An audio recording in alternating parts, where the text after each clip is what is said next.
우리에게 주시는 말씀은 요한복음 8장 31절에서부터 36절의 말씀입니다. 저와 여러분이 한 절씩 교독하고 마지막 절은 합독하도록 하겠습니다. 제가 먼저 봉독합니다. 그러므로 예수께서 자기를 믿는 유대인들에게 이르시되 너희가 내 말에 거하면 참으로 내 제자가 되고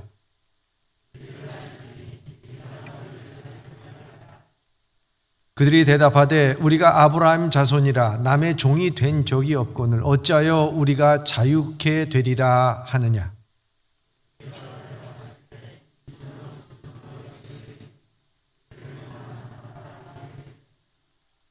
종은 영원히 집에 거하지 못하되 아들은 영원히 거하나니 그러므로 아들이 너희를 자유케 하면 너희가 참으로 자유로우리로라. 아멘.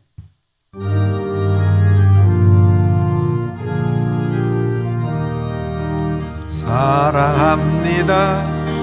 감사합니다. 축복합니다.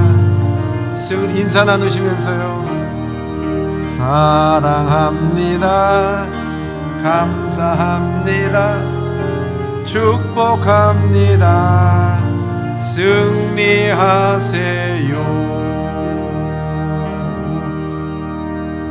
할렐루야.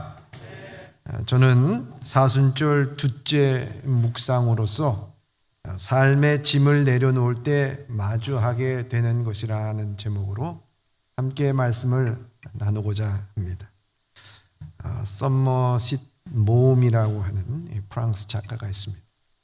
그분이 쓴 책 가운데 인간의 굴레라 하는 제목의 책이 있습니다. 아마 이 책을 쓴 이유는 자서전적인 것으로 알고 있습니다. 서머싯 모음은 어려서 심한 이 말더듬이었다고 합니다. 그렇기 때문에 그는 학교에 다닐 때 이 말더듬이, 여러분들 생각해 보시면 알겠지만은 요즘에 그 학폭이 굉장히 논란이 되지 않습니까? 그런데 어려서 말더듬이로서 학교를 다닌다는 것은 대단한 장애를 갖고 학교를 다니는 것입니다. 그러기에 말더듬이로서 학교를 다닐 때 수많은 같은 또래 학생들에게 얼마나 많은 놀림감을 당했을까 하는 것입니다. 말 더듬을 때마다 따라하지 않겠어요? 더더더더더 하면서 이제 따라한단 말이에요. 근데 남들은 그게 재미인지는 모르겠지만 그 당사자에게는 깊은 상처가 있었을 것이라는 것입니다. 그런데 이런 불행이라고 하는 것이 항상 엎친 데 겹친 요구로 이렇게 오게 되는 것이죠. 그 서머싯 모음이라는 사람이 이렇게 말더듬이로서 상처를 받고 위로를 받을 곳이라고 하는 것은 부모님밖에 없는데 그 어머님도 돌아가시고 아버지도 일찍 돌아가서 그 큰 아버지의 밑에서 이제 자라나게 된다 하는 것입니다. 어둡고 칙칙한 삶의 무게가 너무 버거웠던 이 서머싯 모음은 자기 자화상과 같은 그 짐을 내려놓고자 이 소설을 쓰게 됩니다. 이 서머싯 모음은 고독한 청소년 시절을 보내고 인간 본성에 대한 철학과 탐미주의적인 인상관을 확립할까지 그 정신적인 성숙의 자취를 발더듬으면서 쓴 책이 바로 인간의 굴레라고 하는 책입니다. 예전에 영어로도 한번 읽어보면서 아주 고생한 기억이 납니다. 이 책의 주인공이 필립 캐리라고 하는 자입니다. 이 서머싯 모임 자신을 아마 빗대어서 쓴 소설이라 이렇게 말합니다. 인간의 굴레의 책 주인공 필립은 9살 때에 부모를 여의고 엄격한 목회자인 큰아버지 밑에 맡겨진 뒤 불편한 한쪽 다리 때문에 온갖 열등감을 시달리면서 자라납니다. 학교에서 불편한 한쪽 다리 때문에 따돌림을 당하고 놀림을 당하고 수치심을 가지면서 다녔던 이 필립은 그 학교를 떠나서 다양한 삶을 경험하게 됩니다. 그래서 청년이 된 이 필립은 또한 여자 만나게 되는데 그 미들레드라고 하는 이 여자는 이 졸름발이 필립이라고 하는 청년을 사랑이라고 하는 이름으로 그 이용만 하려고 하는 그런 여인을 만나게 됩니다. 그 사랑에서 이용만 당하던 이 필립이라고 하는 사람이 거기 사랑의 굴레에서 벗어나게 되게 됩니다. 그리하여 의학 공부를 하려고 할 때 또 자기가 투자한 모든 주식이 몽땅 망하는 바람에 알거지가 되게 됩니다. 그래서 학업도 중단하고 죽을까 했는데 그 큰 아버지가 남긴 백부가 남긴 유산을 통하여서 의학 공부를 마치고 결국 이 필립은 소박하고 순정적인 여성인 셀리와 결혼을 해서 시골 의사로 정착하면서 제2의 인생을 시작합니다. 그제서야 이 필립은 오랜 시간 자신을 괴롭혔던 위선적인 사랑과 자기 자신에 대한 믿음의 결핍, 그리고 돈에 대한 문제, 여러 가지 허무한 모든 욕망의 굴레에서 벗어나 자유한 몸이 된다고 고백합니다. 그는 어느 날 끊임없이 흘러가는 강물을 바라보면서 깨닫습니다. 끊임없이 흘러가듯이 우리 인생이라고 하는 것은 모든 것이 흘러가는 것이라, 이렇게 지나갈 뿐이라 하는 것을 알고서 순간순간 최대한 감사하면서 살아가야겠다 하는 것을 알았을 때 그 욕망의 굴레에서 벗어나서 진정한 자유함을 느끼게 된다고 합니다. 그리고 마지막 이 주인공 필립은 따스한 햇볕을 받으면서 양지에서 자기 아내와 함께 이런 이야기를 하다가 그 마지막 인간의 굴레의 그 책 마지막 장면에 끝나는 말이 무엇이냐? 햇빛은 빛나고 있었다라는 말로 책은 끝나게 됩니다. 서머셋 몬이라고 하는 사람이 살았을 때 그 시대가 배경이 허무주의예요. 허무주의. 이 허무주의가 판친 세상에서 허무하게 살지 않고 의미 있게 사는 인생, 변하는 세상에서 변하지 않는 것을 붙잡고 사는 인생, 그 삶에 결국 인간의 굴레, 욕망의 굴레에서 벗어나는 것에 대한 의미를 전해주고 있다는, 여전히 해는 빛나고 있었다는 말입니다. 그러나 절망하고 낙심될 때 여러분, 해는 빛나고 있습니까? 우린 그 해가 떴는지도 모르고 하루를 갖다가 얼마나 힘들게 살아가고 정신없이 살아가는지도 모른다 하는 것입니다. 햇빛이 빛을 발하는 것은 진리입니다. 낙심과 절망으로는 그 진리를 보지 못한다는 것입니다. 에레미야 애가도 남유다가 바벨론으로 인해서 철저하게 파괴되고 불타는 성읍을 바라보면서 에레미야는 참으로 참담하고 좌절과 낙심을 가졌을 것입니다. 그러나 그는 에레미야 애가 슬픈 노래를 하면서 3장 22절과 23절에 이렇게 노래를 합니다. 시작. 여호와의 인자와 긍휼이 무궁하심으로 우리가 진멸되지 아니하니이다. 이것이 아침마다 새로우니 주의 성실하심이 크시도소이다. 아멘. 에레미야는 바벨론에 의해서 멸망당한 이 유다 예루살렘의 폐허더미 속에서도 희망을 발견한다는 거죠. 소망을 발견한다는 것이죠. 그 소망과 희망은 무엇인가? 하나님은 결코 우리를 외면하지 아니할 것이다 하는 것입니다. 이것을 어떻게 느끼느냐? 매일매일 떠오르는 태양을 바라보면서 이것이 아침마다 새롭다고 얘기합니다. 그러면서 주의 성실함, 변함이 없는 우리를 향한 사랑에 소망을 둔다, 이렇게 고백을 합니다. 하나님의 성실, 하나님의 존재는 진리입니다. 여러분, 그 진리를 우리가 알게 될 때, 그때 우리 마음속에 절망으로 사로잡혀 있고 낙심과 낭망으로 사로잡혀 있던 우리의 삶이 자유함을 갖게 된다 하는 것입니다. 서머셋 몬이라고 하는 사람이 허무주의 가운데서 인생의 욕망의 굴레 속에서 살아가던 사람이 햇빛은 빛나고 있었다라고 하는 그 말로 인해서 이제까지 햇빛은 빛나고 있었죠.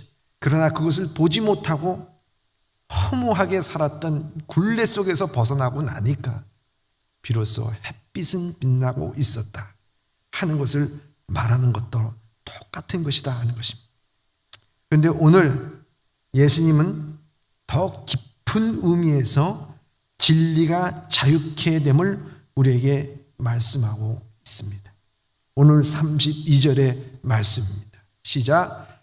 진리를 알지니 진리가 너희를 자유케 하리라. 아멘. 진리를 알게 될 때 우리가 자유롭게 된다는 것입니다. 아니, 진리 자체가 너희를 자유롭게 한다는 말씀입니다.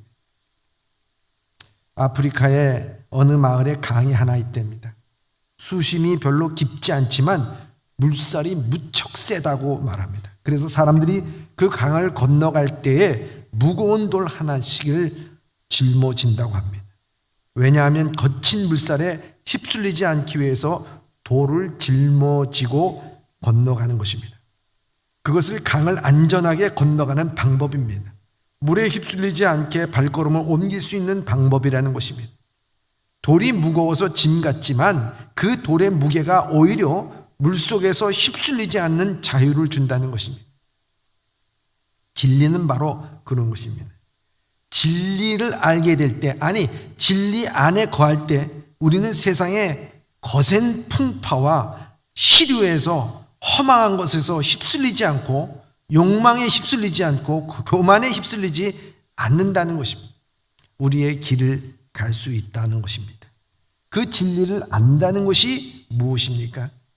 그 진리를 안다는 게 무엇입니까? 오늘 본문의 말씀 31절에 이렇게 말씀하고 있습니다. 시작. 그러므로 예수께서 자기를 믿는 유대인에게 이르시되 너희가 내 말에 거하면 참으로 내 제자가 되고. 아멘. 저는 여기에서 내 말에 거하면이라는 밑에 밑줄을 긋고 싶습니다. 내 말에 거하면, 내 말에 거한다고 하는 것이 무엇입니까? 이 거자는 살 거자입니다. 다시 말하면 말씀 안에서 산다, 말씀대로 살면이라고 하는 의미입니다. 진리를 안다는 것은 여러분 내가 무슨 득도 한다는 것이 아니고요, 말씀 안에서 산다는 것을 우리에게 의미하고 있습니다. 말씀 안에 사는 것이 자유라는 거예요. 물고기는 물 안에 있어야 자유롭습니다. 기차는 철로 위로 다녀야 자유로운 것입니다. 그러나 이 유대인들은 그 말에 대해서 잘못 생각하고 곡해를 하게 됩니다. 33절입니다. 시작. 그들이 대답하되 우리가 아브라함의 자손이라 남의 종이 된 적이 없거늘 어찌하여 우리가 자유롭게 되리라 하느냐. 그는 예수님의 말에 이와 같이 반문을 하게 됩니다. 그러나 이 주장은 사실이 아니죠. 유대인의 역사를 살펴보면 이 유대인들이 자유를 느낀 것은 정말 몇 년 안 돼요. 그런 430년 동안 이 애굽의 종살이였습니다. 또 그들이 가나안 땅에 와서 400년 동안 사사시대 때 대부분 블레셋과 미디안 사람들에 의해서 정복당한 삶을 살게 됩니다. 그 후에 반짝 이 사울과 다윗과 솔로몬 시대 때 영화를 누리고 그것이 답니다.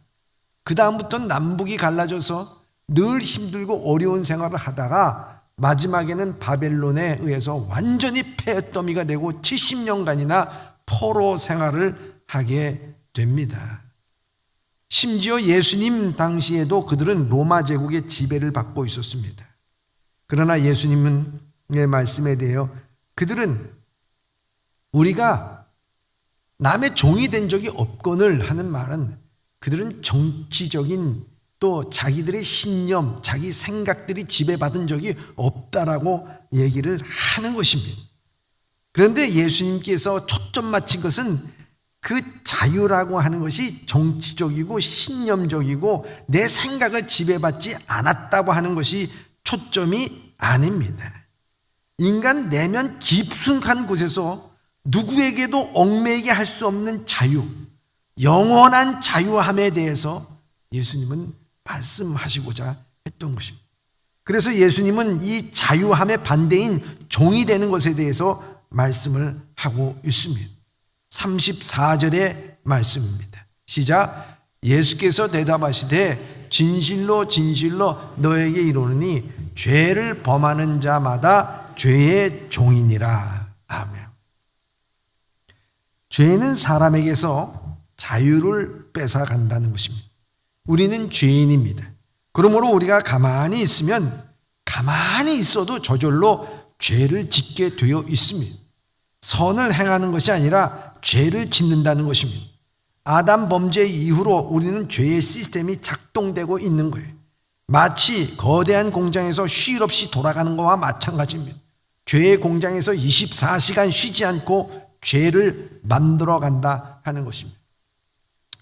저는 이 죄에 대해서 생각하면서 오늘 전 세계를 휩쓸고 있는 코로나19를 생각하게 됐습니다. 근데 이 여러분, 코로나19와 우리가의 죄하고는요 굉장한 유사성이 있더라고요. 그것을 발견하게 되더라고요. 여러분들, 첫 번째 이 죄와 여러분 코로나19의 유사성이 뭔지 아십니까? 독립적인 힘이 없다는 거예요. 죄는 하나의 개념이 아닙니다. 힘입니다. 바울은 죄가 기회를 타서 우리 안에 들어온다는 거예요. 죄는 무인도에서 죄는 존재하지 않습니다. 죄라고 하는 것은 우리 마음의 숙주를 삼아서 우리 마음의 욕망을 불러일으키게 되고 우리의 온 인생을 다 뒤집어 놓을 뿐만 아니라 우리를 멸망시키게 만드는 것이 바로 이 죄라고 하는 것입니다. 이 바이러스도 마찬가지 아니겠습니까? 이 바이러스에 여러분들 걸린 사람들이 2주간 격리해서 들어갔을 때 무슨 치료약을 먹습니까? 아닙니다. 그냥 2주간 격리했다가 그 몸에서 이 바이러스가 다 죽게 되면 나오는 것밖에는 없어요. 지금 이 바이러스라는 것이 자체가 굉장히 힘이 없습니다. 자기 자체가 대사를 갖다가 할 수 있는 그런 생물체가 아닙니다. 이 바이러스가 우리 몸에 들어와서 우리 몸의 세포를 숙주를 삼아서 거기서 번성하고 번식하는 것이라는 것입니다. 이 죄의 바이러스는 우리를 마지막에 죽음으로 몰아넣는 죄입니다. 이 코로나19 바이러스는 2주간 있다가 우리가 날 수도 있는 거지만 죄의 바이러스는요 100% 사망입니다. 그런데 요즘 힘들게 하는 이 죄와 유사한 것이 많이 있다는 것을 우리에게 말해주고 있는 것입니다. 이와 같이 이 죄도 마찬가지고 바이러스도 마찬가지고 그 스스로 혼자 있게 됐을 때는 아무 역할을 하지 못하는 거예요. 인간의 내면 깊숙한 곳에 들어가서 여러분들 마음의 숙주로 삼아서 여러분들을 오염시키고 죄 가운데 살다가 멸망시키는 것이 죄라고 하는 것입니다. 그래서 야고보 1장 15절에 이렇게 말씀하고 있습니다. 시작. 욕심이 잉태한 즉 죄를 낳고 죄가 장성한 즉 사망을 낳느니라. 우리가 죄가 이 안에서 숙주로 삼아서 장성하여서 나중에 우리를 사망으로 이르게 된다는 것입니다. 둘째, 이 바이러스와 이 죄와 유사한 관계는 뭐냐? 무증상이 더 문제라는 거예요. 무증상이 더 문제라는 거예요. 여러분, 코로나 바이러스 19는 사람들의 무증상이 있는 사람들이 있습니다. 이 무증상이 참 위험한 것이 증상이 없으니까 다른 사람들에게 감염을 시켜도 이것이 어떻게 감염되는지 잘 모르는 거예요. 여러분, 바이러스는 세포도 되지 않아 세포막도 없고 효소도 없는 무생물적인 특성을 지녔어요. 대부분 생물의 유전자는 DNA지만 바이러스 유전자는 RNA 형태로 훨씬 더 많습니다. 뭐 DNA, RNA 뭐 몰라도 좋습니다. 근데 이 바이러스는요, 이 세균보다 더 작기 때문에 광학 현미경으로 보는 거 아니라 전자 현미경으로 봐야 볼 수가 있는 것입니다. 근데 이 감염 속도가 엄청나서 파멸적으로 세력에 활동하는 힘을 지녔다고 하는 것입니다. 그런데 이것이 우리 몸에 들어왔는데 무증상인 사람도 있어요. 무증상. 그랬을 때 내가 걸렸는지 안 걸렸는지 모른다는 거예요. 죄도 마찬가지예요. 여러분, 우리에게 있어서 이 죄의 바이러스도 죄가 들어왔을 때 무감각한 무증상 그리스도인들이 있습니다. 여러분, 죄를 알지도 못하고 깨닫지도 못하는 것이 더 큰 문제입니다.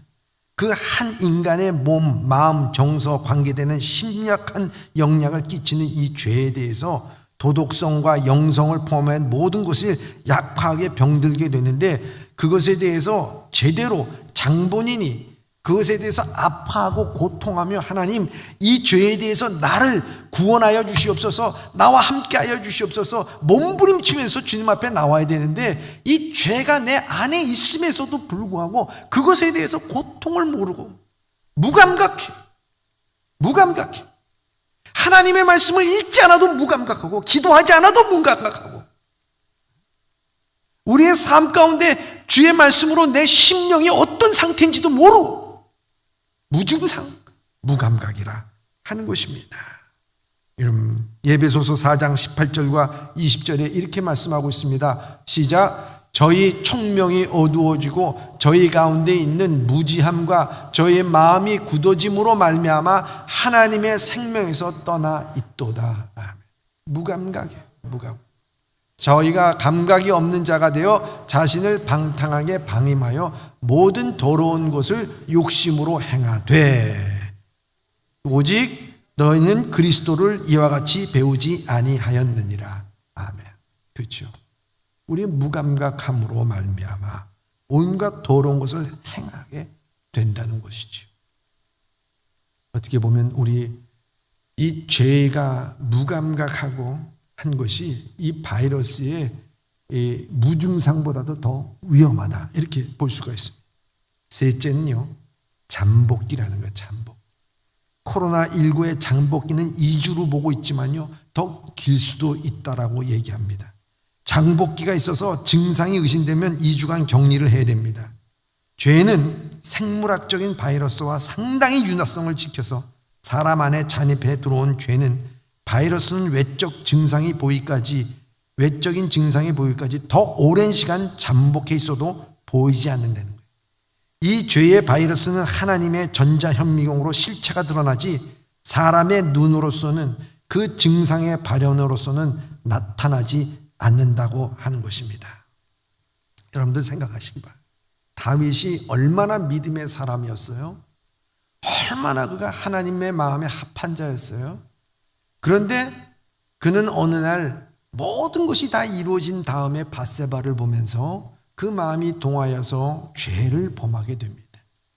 그 죄가 밝혀졌을 때에, 나단 선지자로 하여금 밝혀졌을 때에 이 다윗은 어떻게 했습니까?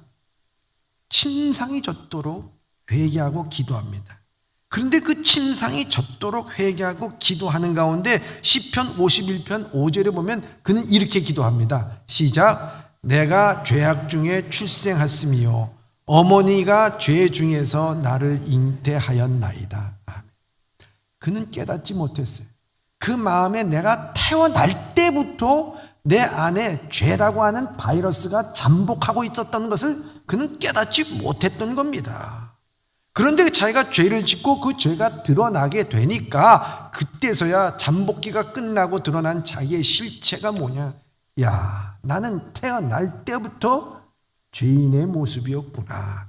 난 그걸 또 모르고 그저 하나님 섬긴다고 나를 이렇게 만들어주신 하나님에 대해서 하면서 어느 순간 욕망의 굴레 가운데 그것을 볼 때 죄가 나를 덮고 있었구나.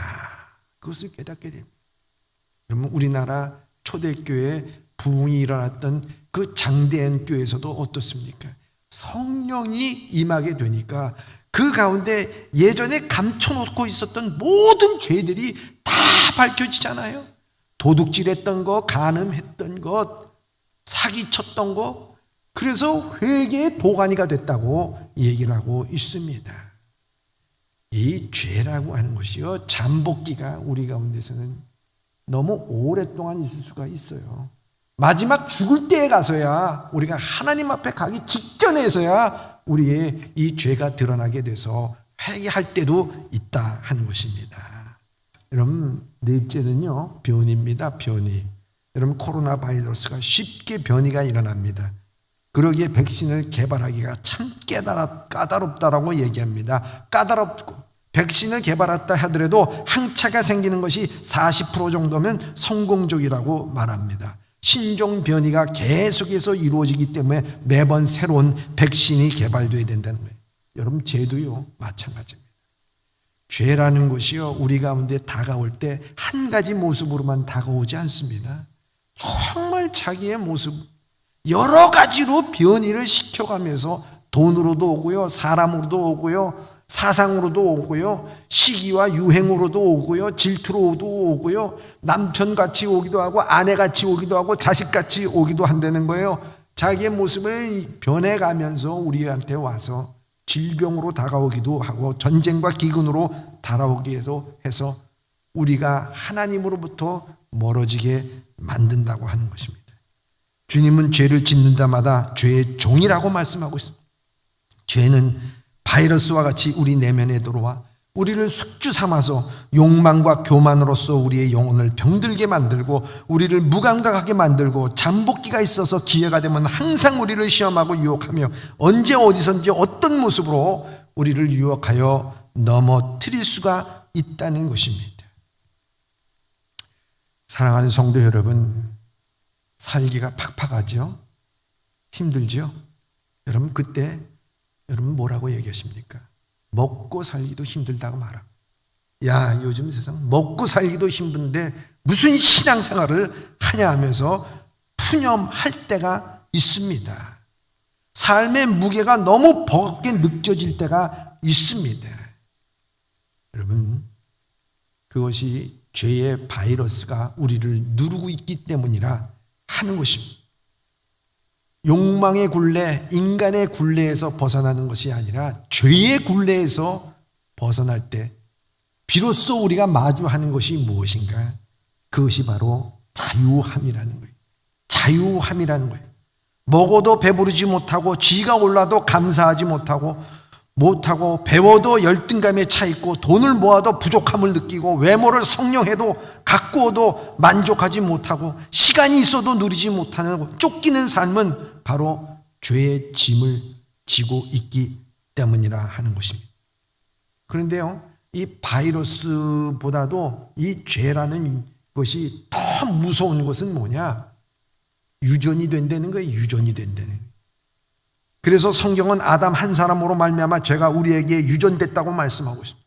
로마서 5장 12절에 보면 그러므로 한 사람으로 말미암아 죄가 세상에 들어오고 죄로 말미암아 사망이 들어왔나니 이와 같이 모든 사람이 죄를 지었음에 사망이 모든 사람에게 이르렀느니. 죄의 종으로서 신음하는 죄의 굴레에서 신음하는 우리들에게 주님께서 초청의 말씀을 해주신 적이 있습니다. 아니, 초청의 말씀을 오늘도 해주고 있습니다. 그것이 바로 마태복음 11장 28절에 이렇게 말씀하고 있습니다. 시작. 수고하고 무거운 짐진 자들아 다 내게로 오라. 내가 너희를 쉬게 하리라. 아멘. 여러분, 주님께서 여러분들을 초청하고 계십니다. 수고하고 무거운 짐진 자들아, 인간의 굴레, 욕망의 굴레, 그거보다도 더 깊은 죄의 굴레에 신음하고 있는 너희들아 다 내게로 오라. 내가 너희를 어떻게 하겠다고요? 쉬게 하리라 말씀하고 있습니다. 쉼을 준다는 말씀이 무엇입니까? 자유함을 우리에게 말씀하고 있습니다. 그래서 오늘 본문의 말씀 36절에 이렇게 말씀하고 있습니다. 시작. 그러므로 아들이 너희를 자유롭게 하면 너희가 참으로 자유로우리라. 아멘. 누가 자유롭게 하면요? 아들이. 예수 그리스도께서 너희를 자유롭게 한다는 것입니다. 내 짐을 내려놓을 때 비로소 마주하게 되는 것이 자유함입니다. 내 짐을 벗겨주실 분은 오직 예수 그리스도라고 하는 것을 우리에게 말씀해 주고 있습니다. 여러분, 다윗과 골리앗의 이야기를 우리는 너무나 잘 압니다. 그렇죠? 이 다윗이 골리앗을 쓰러뜨릴 수 있었던 그 능력, 힘은 어디서 씁니까? 다윗의 욕망입니까? 용기입니까? 아니면 다윗이 물맷돌을 잘 돌렸기 때문입니까? 아니면 다윗이 경험이 많은 전사였기 때문입니까? 성경은 그렇게 말씀해 주지 않습니다. 성경의 말씀에 보면 골리앗은 키가 장대하고 그 가진 창은 배틀과 같다고 그랬어요. 전혀 대적할 수 없는 길이와 크기와 힘을 가졌던, 그리고 그는 용사였습니다. 그는 이스라엘 백성을 농락합니다. 너희 중에 한 사람을 택해서 나에게 나오라. 그러면 내가 그와 싸워서 그가 나를 이기면 우리 모두가 당신의 종이 되고, 또한 내가 그를 이기면 너희는 우리의 종이 되리라 하면서 그 농락을 하게 됩니다. 그때 이스라엘 진영은 아무도 나온 사람이 없었어요. 왜 그 한 사람을 얘기하냔 말이죠. 우리는 한 사람이 아니라 우리 모두가 싸워서 이길 수 있다고 그러면서 모두가 덤벼들지 못했어요. 그 한마디에 모두가 사로잡혀서 용기 없게 그들은 떨고만 있었습니다. 그 전술에 말려 들어간 것입니다. 근데 그때에 다윗은 나서서 하나님을 모욕하는 저 할례받지 않는 자와 싸우겠다고 사울 왕에게 말합니다. 그러나 사울은 너는 아직 어리고 저는 용사인데 어떻게 싸운단 말인가? 그랬을 때 다윗이 뭐라고 얘기합니까? 내가 양을 지킬 때 사자와 곰이 와서 양떼의 새끼를 물어가면 따라가서 쳐 죽이고 양을 보호했다고 하면서 나를 여호와께서 나를 사자의 발톱과 곰의 발톱에서 건져내셨은즉 나를 이 블레셋 사람의 손에서도 건져내리라고 말합니다. 그러나 사울은 다윗을 보내면서 사울이 어떻게 했습니까? 자기의 군복을 벗어줍니다. 갑옷을 입혀줍니다. 노투구를 씌워줍니다. 칼과 창을 쥐어주게 됩니다. 여러분, 그랬을 때 이 다윗은 이제 내가 이 무기를 가졌으니 나는 정말 싸울 수 있겠습니다 라고 하고 나갔습니까? 아닙니다, 여러분. 몇 걸음 걸어다 보니까 이게 모두게 다 거추장스러운 거예요. 거추장스러운 거예요. 여러분, 싸움을 나갈 때 군인이 총을 갖고 나가고 철모를 갖고 나가고 배낭을 쥐고 식량을 갖고 무수통을 끼고 군화를 신고 나가야 되는 것이 정상이잖아요. 싸움 앞에서 그때 싸움을 할 때는 항상 이 전투를 할 때는 이런 것이 있어야 되는 것입니다. 그런데 그것이 다 거추장스럽어요. 그거 다 내려놨어요. 그거 다 벗었어요. 그리고 그는 양치기 하던 모습 그대로 막대기와 그 다음에 시냇가에 가서 돌 5개만을 가지고 가게 됩니다.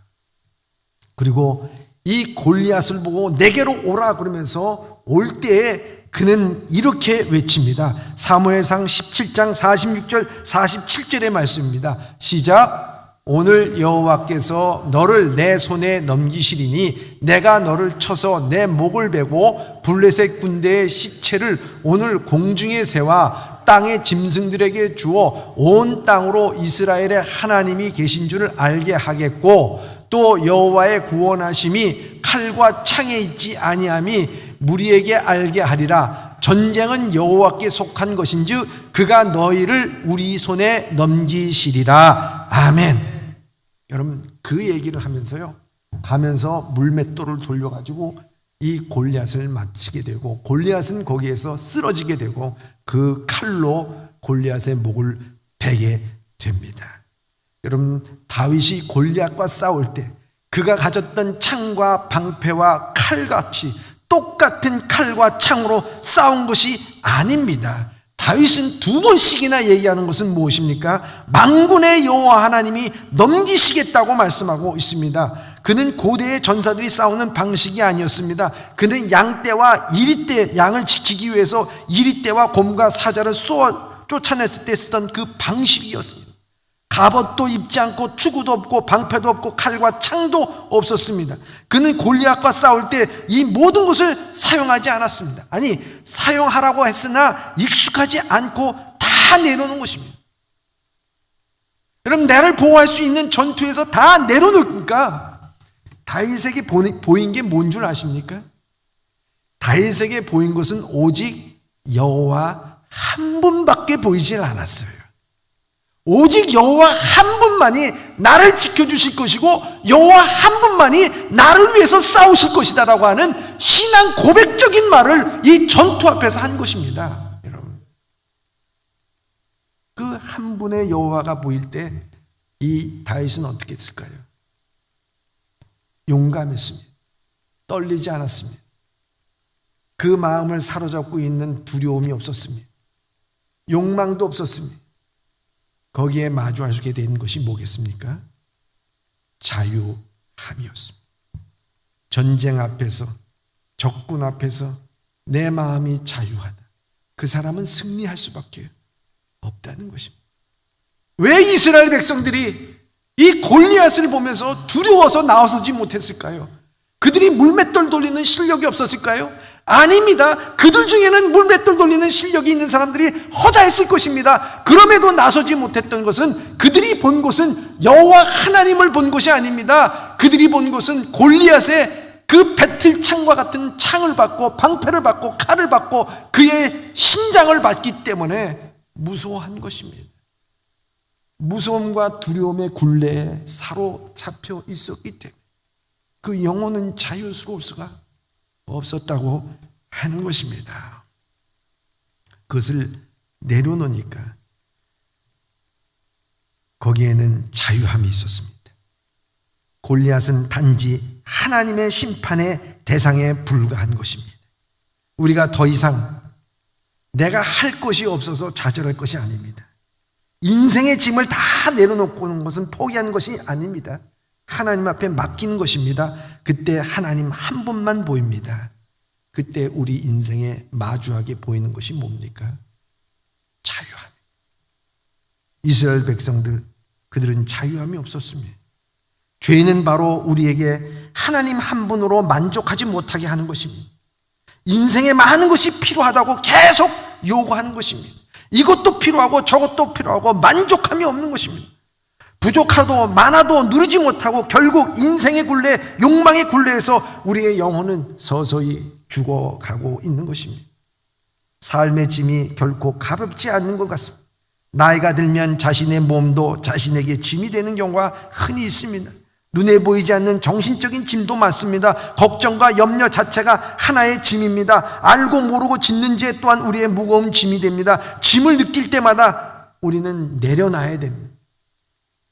그 내려놓는 방법이 뭡니까? 시편 69편 19절에 우리에게 이렇게 말씀하고 있습니다. 시작. 날마다 우리의 짐을 지시는 주 곧 우리의 구원이신 하나님을 찬송할지로다. 여러분들의 짐을 날마다 누가 지신다고요? 누가 지신다고요? 하나님. 어떤 하나님이십니까? 우리를 구원하시는 하나님. 너희가 진리를 알지니 진리가 너희를 자유케 하리라. 그 하나님이 여러분들의 짐을 지신다고 하는 것입니다.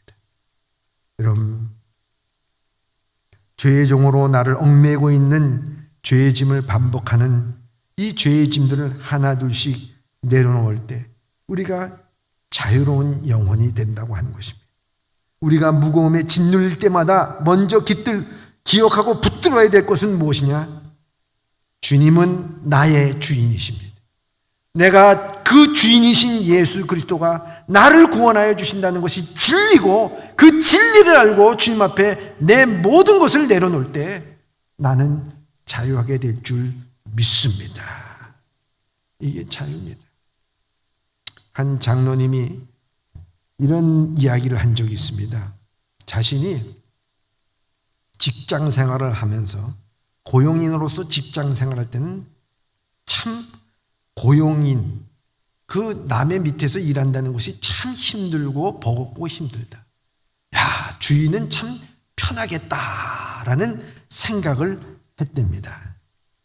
그런데 그 후에 자기가 직접 고용주가 되고 주인이 되고 보니까, 사장이 되고 보니까 자신이 느끼는 짐과 직원들이 느끼는 짐은 비교할 수가 없더라는 거예요.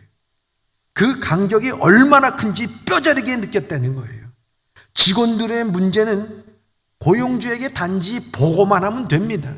이런 일이 있어요, 저런 일이 있어요, 이렇게 됐습니다, 저렇게 됐습니다. 그러나 이 고용주는 그 문제와 그 얘기를 들었을 때 머리를 감싸면서 그 문제를 해결해야 될 책임이 있는 게 고용주입니다, 여러분.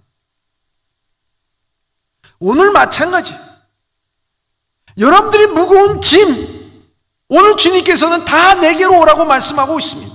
진리가 너희를 알지니 너희가 진리를 알지니 진리가 너희를 자유케 하리라고 하는 이 말씀. 우리의 주인 되시는 하나님 아버지, 우리의 창조주 되신 하나님 앞에 우리가 늘 가까이 가며 아랠 때에 하나님께서는 우리의 문제를 해결해 주실 줄 믿습니다. 그때 우리의 모든 것을 내놓을 때 마주되는 것이 무엇입니까? 그리스도인의 참 자유라고 하는 것입니다. 사랑하는 예봄의 성도 여러분, 자유함이 있습니까? 여러분들의 문제를 아버지 앞에 모든 것을 아뢰고 맡기십시오. 욕망의 굴레에서 벗어나십시오. 내려놓으십시오. 세상이 줄 수 없는 자유함을 누릴 수 있는 예봄의 성도들이 다 되시길 주님의 이름으로 축원합니다. 기도하겠습니다.